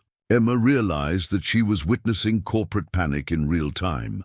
David Chen's utility industry task force was apparently so concerned about Tesla's potential involvement that they were abandoning their suppression strategy in favor of a desperate acquisition attempt. Agent Williams was observing the corporate bidding war with professional interest, clearly recognizing that the competition for Emma's technology was validating federal assessments of its strategic significance. Miss Rodriguez, he said, the level of corporate interest in your work confirms our preliminary evaluation of its potential importance for national energy security objectives. But before Emma could respond to either Tesla's collaboration offer or the utility industry's acquisition bid, her phone buzzed with a text message that made her stomach drop. The message was from an unknown number, but its content was unmistakably threatening. Stop promoting dangerous electrical systems or face consequences for the safety violations you're encouraging. Emma showed the message to Agent Williams, who immediately became more alert and began consulting with his companions in urgent whispers. The shift from corporate pressure to anonymous threats represented a qualitative escalation that federal security protocols were designed to address. Miss Rodriguez, Agent Williams said grimly, anonymous threats against technology developers are taken very seriously by federal authorities. This message suggests that some interests view your innovation as sufficiently threatening to warrant intimidation tactics. Frank Morrison examined the threatening message with the concern of someone who had spent decades in industries where corporate competition sometimes turned ugly. Emma, he said, threats like this typically come from organizations that have exhausted conventional suppression methods and are becoming desperate about their inability to control the situation. The threatening message was followed almost immediately by another development that suggested the corporate escalation was accelerating beyond anything Emma had anticipated. Janet Stevens, who had been monitoring social media activity, approached their group with an expression of shock and alarm. Emma, she said, her voice trembling, someone is spreading false information about your solar panels online. There are posts claiming that your systems have caused house fires, electrocuted children, and violated federal electrical codes. The posts look professional, and they're being shared rapidly across multiple platforms. Emma examined Janet's phone screen, scrolling through increasingly sophisticated disinformation posts that used official-looking graphics and technical language. to suggest that her innovation was dangerous and irresponsible. The false information campaign was clearly coordinated and well-funded, representing the kind of professional influence operation that major corporations employed when conventional pressure tactics failed. Agent Williams studied the disinformation campaign with obvious recognition of professional propaganda techniques. Ms. Rodriguez, what you're seeing here is a systematic attempt to discredit your work through manufactured safety concerns. This level of sophisticated disinformation typically indicates significant financial resources and organizational coordination.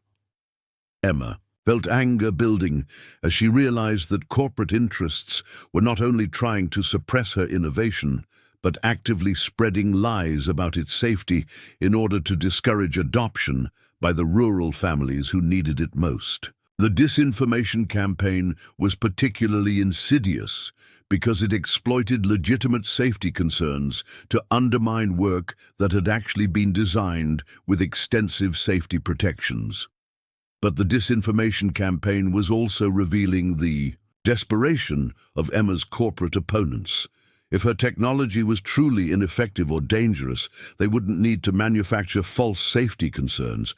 They could simply wait for real problems to emerge and amplify them. The fact that they were creating fictional safety issues suggested that her innovation worked well enough to require active suppression.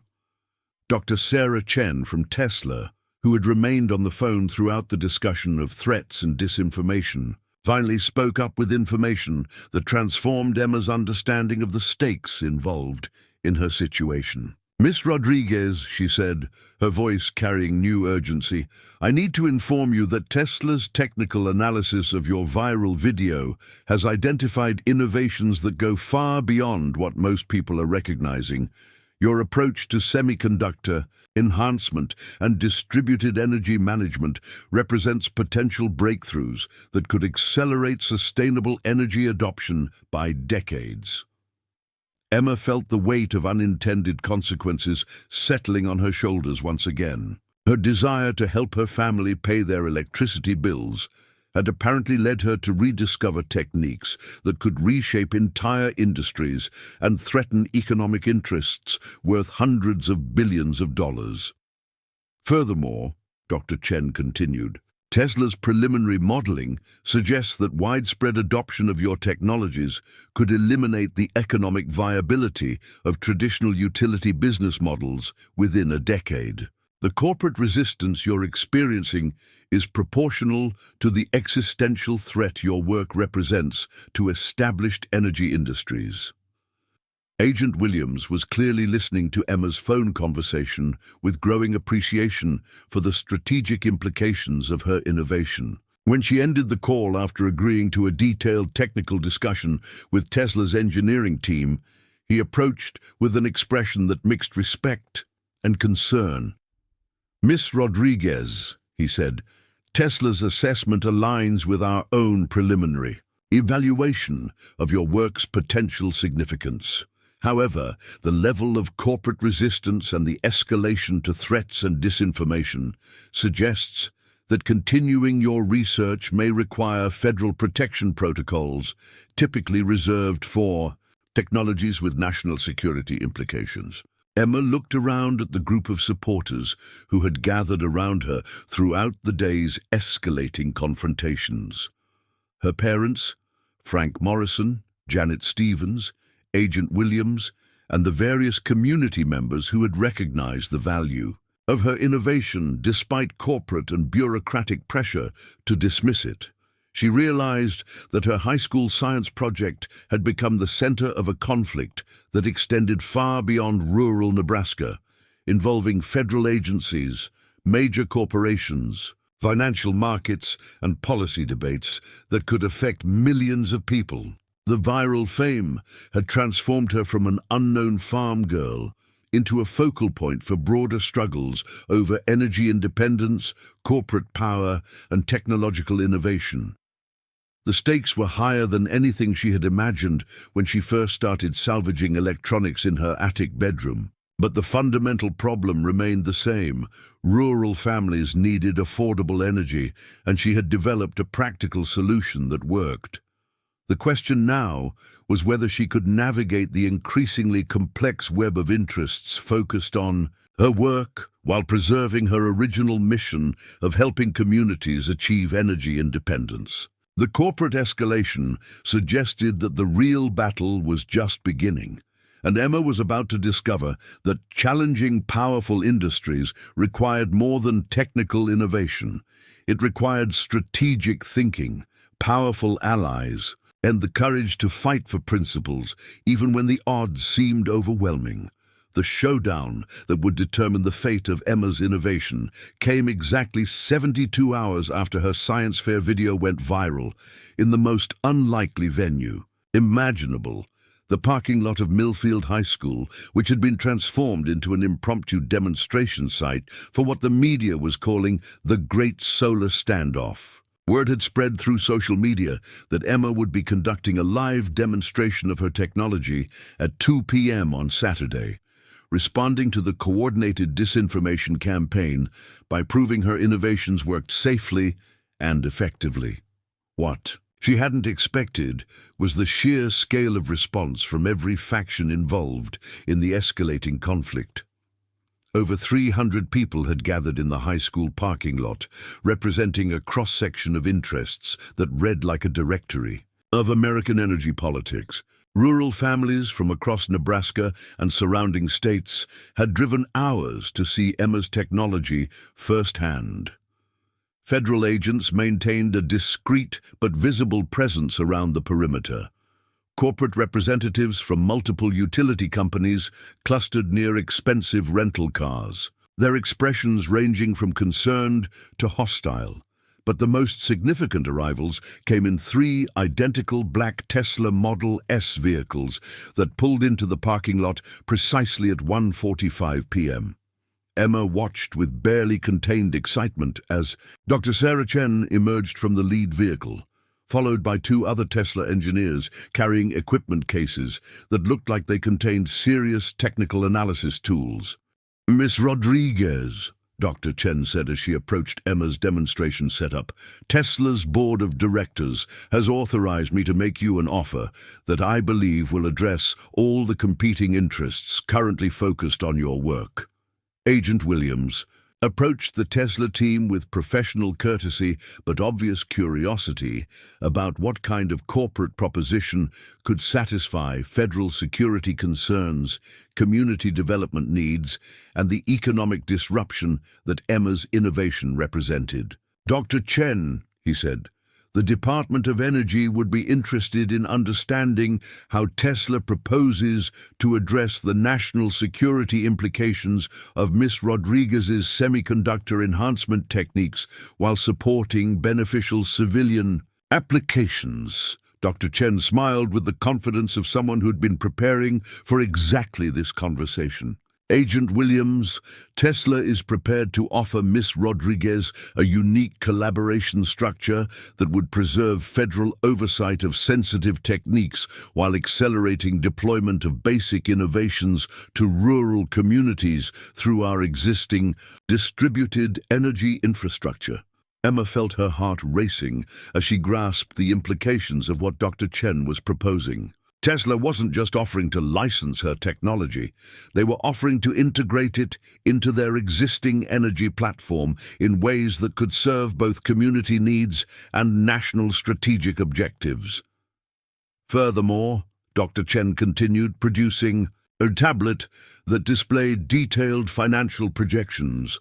Tesla's board has authorized an initial collaboration payment of $100 million, with additional development funding based on successful integration milestones. The crowd that had gathered around Emma's demonstration area fell silent as the magnitude of Tesla's offer sank in.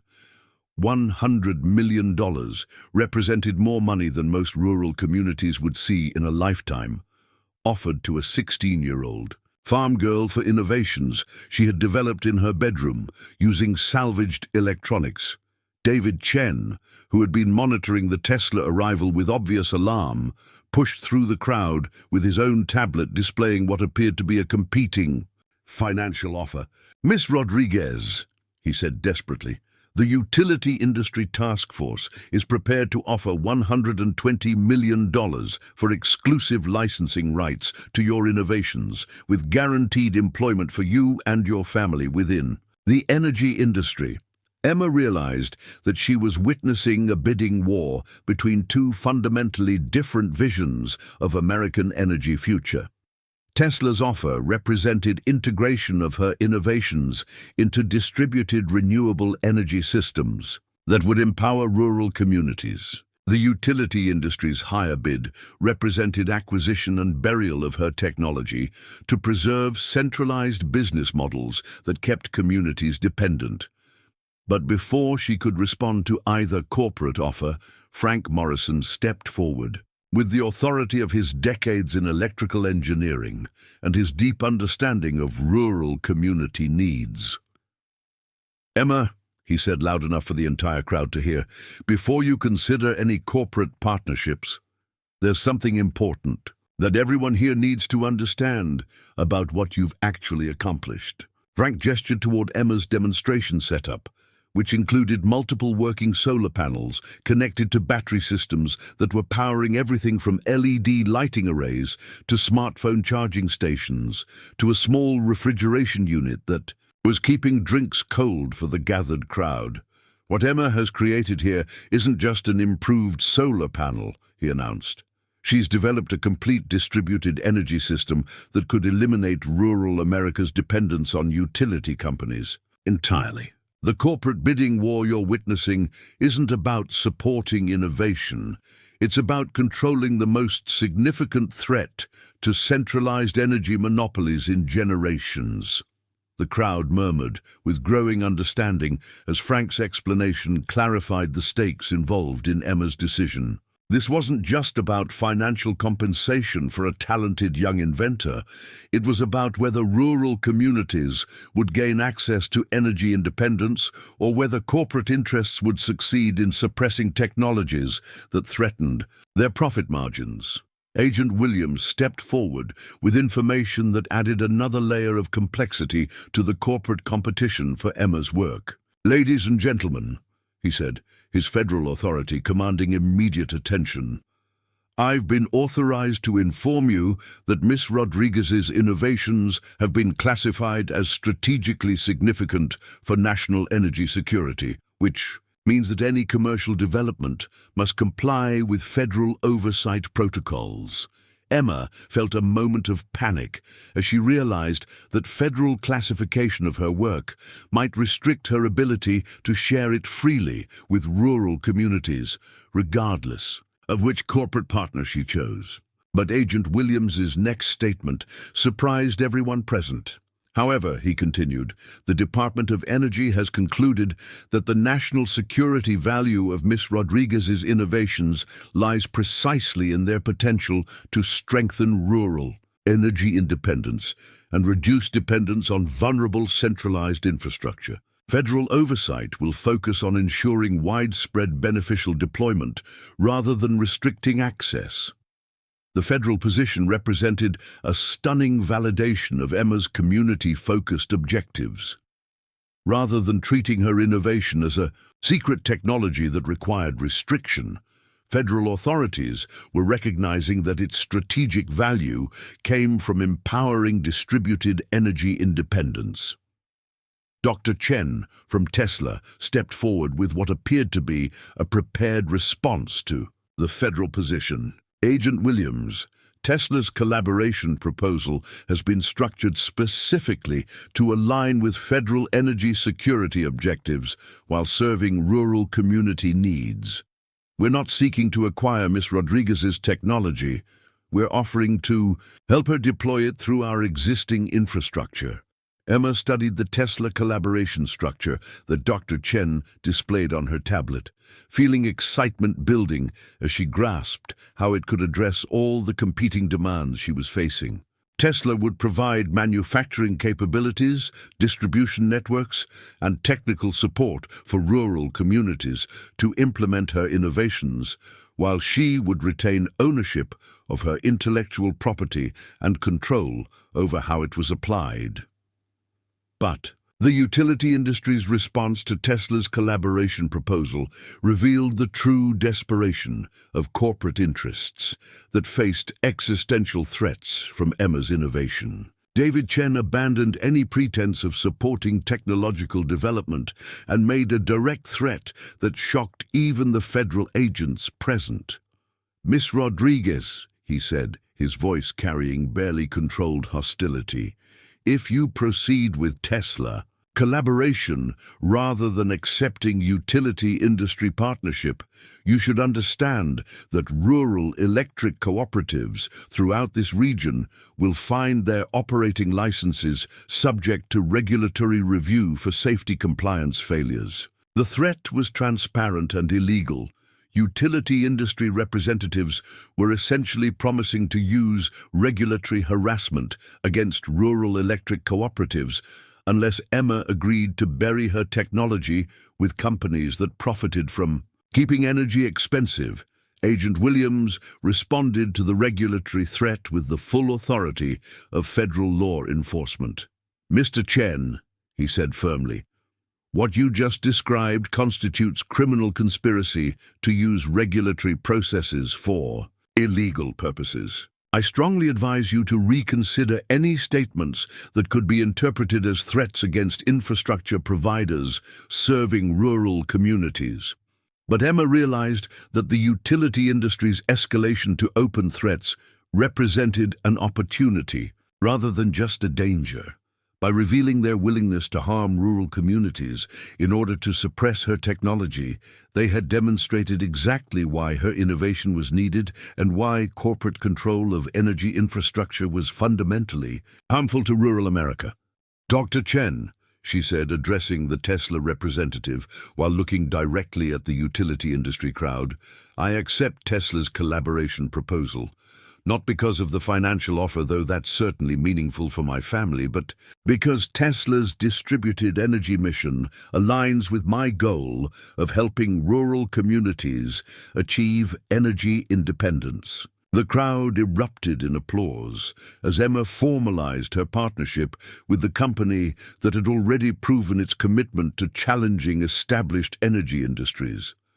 The Tesla collaboration would provide the resources and protection needed to scale her innovation while preserving her control over how it was applied to serve community needs.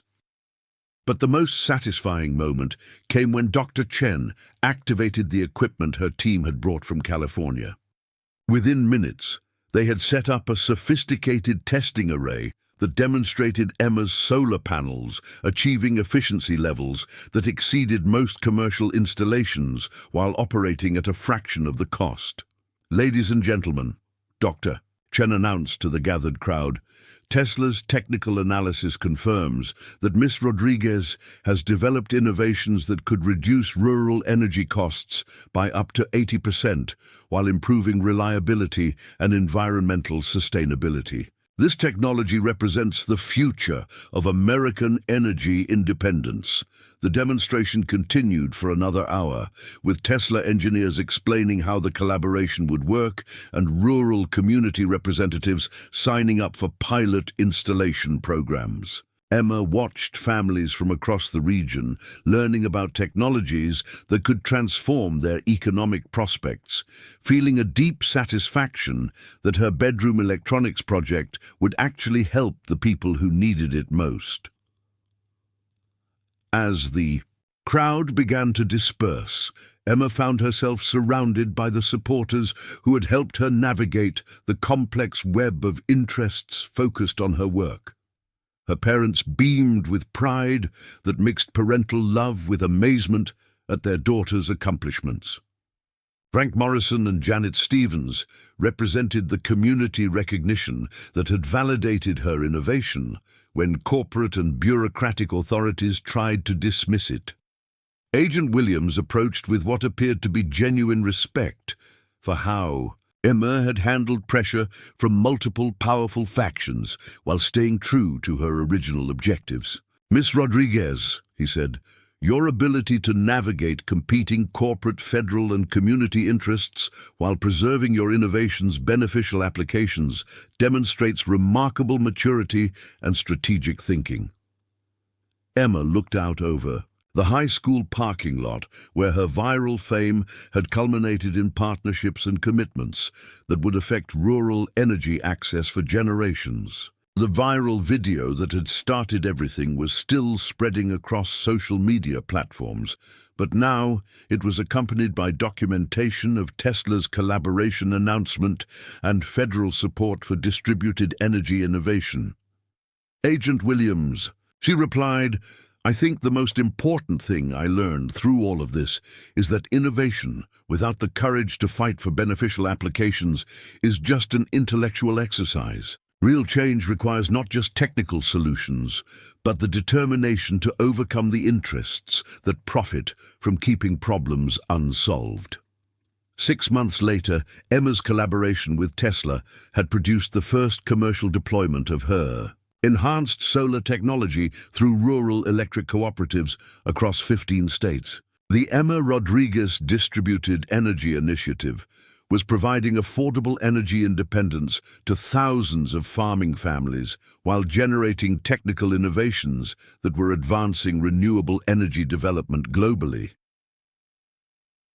The viral video that started everything had been viewed over 50 million times and spawned a grassroots movement for rural energy independence that continued to grow despite ongoing corporate resistance. Emma had become a symbol of how individual innovation could challenge established systems and create positive change when supported by communities and institutions aligned with beneficial objectives. But perhaps most importantly, the Rodriguez family farm was now powered entirely by solar panels that Emma had built herself, using techniques that were freely available to any family facing similar energy cost challenges. The monthly electric bills that had once threatened their survival were now a memory, replaced by energy independence that would benefit future generations. If this story of innovation triumphing over corporate suppression has inspired you, you'll absolutely love the 2 incredible stories we've prepared next. Click on the videos appearing on your screen right now to discover more amazing tales of ordinary people achieving extraordinary things against overwhelming odds. And don't forget to subscribe and hit that notification bell so you never miss our latest uploads. Tomorrow, we're sharing the unbelievable story of how a retired janitor's homemade invention accidentally solved America's biggest cybersecurity problem and triggered a bidding war between tech giants worth over $1 billion. You won't want to miss it.